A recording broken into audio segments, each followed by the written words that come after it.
5 ವರ್ಷ ತಂದೆ ಸಿಎಂ ಎಂಬ ಯತೀಂದ್ರ ಹೇಳಿಕೆ ಬಹಳ ಸಂಚಲನವನ್ನ ಮೂಡಿಸಿತು. ಪರೋಕ್ಷ ಅಸಮಾಧಾನ ಹೊರಹಾಕಿದ್ರ. ಹಾಗಾದ್ರೆ ಇಕ್ಬಾಲ್ ಹುಸೇನ್ ಅವರು ನಾನು ಮಾತನಾಡಿದಕ್ಕೆ ಹಿಂದೆ ನಿಮಗೆ ನೋಟಿಸ್ ಅನ್ನ ಕೊಟ್ಟಿದ್ರು, ಅವರಿಗೆ ಯಾಕೆ ನೋಟಿಸ್ ಅನ್ನ ಕೊಟ್ಟಿಲ್ಲ ಅಂತ ಕೇಳುವುದೇ ಇಲ್ಲ. ನೋಟಿಸ್ ಅನ್ನ ಕೊಡಬೇಕಾದವರು ಯೋಚನೆ ಮಾಡಬೇಕು. 10 ನೋಟಿಸ್ ಕೊಟ್ಟರು, ನಂದು ಒಂದೇ ಉತ್ತರ, ಡಿಕೆಶಿ ಒಮ್ಮೆ ಸಿಎಂ ಆಗ್ಬೇಕು ಅಷ್ಟೇ ನನ್ನ ಉದ್ದೇಶ ಅಂತ ಹೇಳಿ ಶಾಸಕ ಇಕ್ಬಾಲ್ ಹುಸೇನ್ ಅವರು ಹೇಳಿಕೆಯನ್ನ ಕೊಟ್ಟಿದ್ದಾರೆ.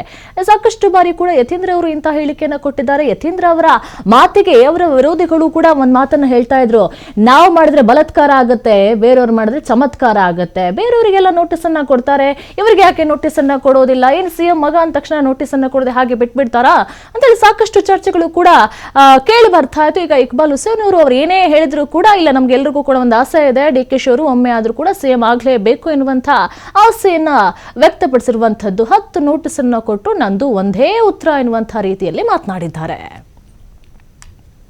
ತಂದೆ ಪರವಾಗಿ ಈ ರೀತಿ ಪದೇ ಪದೇ ಈ ರೀತಿ ಎಲ್ಲ ಮಾತಾಡುವಂಥದ್ದು, ಹೈಕಮಾಂಡ್ಗೆ ಒಂಥರ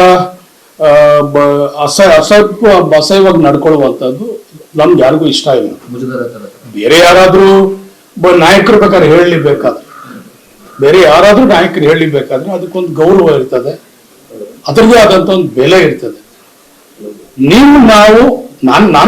ನಾನು ಸೇರಿಸಿ ನಾನೇ ಹೇಳ್ಕೊಳ್ತಾ ಇದ್ದೀನಿ, ದಯವಿಟ್ಟು ನಿಮ್ಗೆ ಪ್ರೀತಿ ಇದೆ ಎಲ್ಲರಿಗೂ ಮಕ್ಕಳಿಗೆ ತಂದೆ ಮೇಲೆ ಪ್ರೀತಿ ಇರ್ತದೆ, ಪ್ರೀತಿ ತಂದೆ ಮೇಲೆ ಇರ್ತದೆ, ತಂದೆ ಮಗನ ಮೇಲೂ ಪ್ರೀತಿ ಇರ್ತದೆ. ಇದು ರಾಜಕಾರಣ ಸರ್. ಇದು ರಾಜಕಾರಣದಲ್ಲಿ ನಾವೆಲ್ಲರೂ ಕೂಡ ಶಿಸ್ತಾಗಿ ನಾವು ನಡ್ಕೊಳ್ಬೇಕಾಗ್ತದೆ. ನಾನು ಮತ್ತೊಮ್ಮೆ ಇನ್ನೂ ಒಂದ್ಸಲ ಮಾಧ್ಯಮದ ಮುಖಾಂತರ ನಾನು ಮನವಿ ಮಾಡ್ಕೊಳ್ತೇನೆ, ಇಂಥ ಹೇಳಿಕೆ ಕೊಟ್ಟು ಸುಮ್ಮನೆ ಬೇರೆಯವ್ರಿಗೆಲ್ಲರಿಗೂ ಪ್ರವೋಕ್ ಮಾಡುವಂಥದ್ದು, ಮತ್ತೆ ನಾವು ಮಾತಾಡೋಕೆ ನಮ್ಗೊಂದು ಅವಕಾಶ ಮಾಡಿಕೊಡುವಂಥದ್ದು.